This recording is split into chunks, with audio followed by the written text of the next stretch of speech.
এই পৃথিবীর শ্রেষ্ঠ সম্পদ হচ্ছে আপনি। জোরে বলেন আল্লাহু আকবার। সুতরাং আপনার ওমর তখন বলেন, ও মা, আমি সেই দুদর্শ ডাকাতদের একজন ছিলাম। আপনি জানেন আমার রাসূলের আদর্শ গ্রহণ করার পর থেকে ও পরিবার তার সম্পদ লুণ্ঠন তো দূরের কথা, আপনার নাতনিকে ক্ষতি করে তো দূরের কথা, জীবন বাজি রেখে মুসলিম উম্মাহ আপনাদেরকে রক্ষা করবে ইনশাআল্লাহ। এই হলো বৈষম্যহীন জীবনের ইতিহাস। আমরা লক্ষ্য করেছি বিগত 17 বছর বৈষম্যপূর্ণ এই দেশকে বৈষম্যহীন করার জন্য মানুষ কথা বলার সুযোগ পেত না।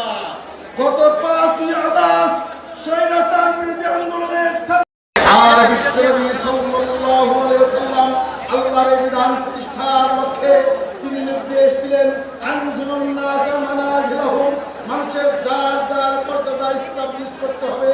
সত্যিকার অর্থে মানুষের ধর্মীয় বৈষম্য থেকে শুরু করে আত্মীয়গত বৈষম্য, ব্যক্তিগত বৈষম্য, পারিবারিক বৈষম্য, সামাজিক বৈষম্য, সমস্ত বৈষম্যের মূল আল্লাহ তাআলা একটি নীতি করে দিয়েছেন। বিশ্বনবী সাল্লাল্লাহু আলাইহি ওয়াসাল্লামের উপরে নির্দেশনা দিয়ে আল্লাহ তাআলা জানিয়ে দিলেন, লাকুম দীনুকুম ওয়ালিয়া দীন।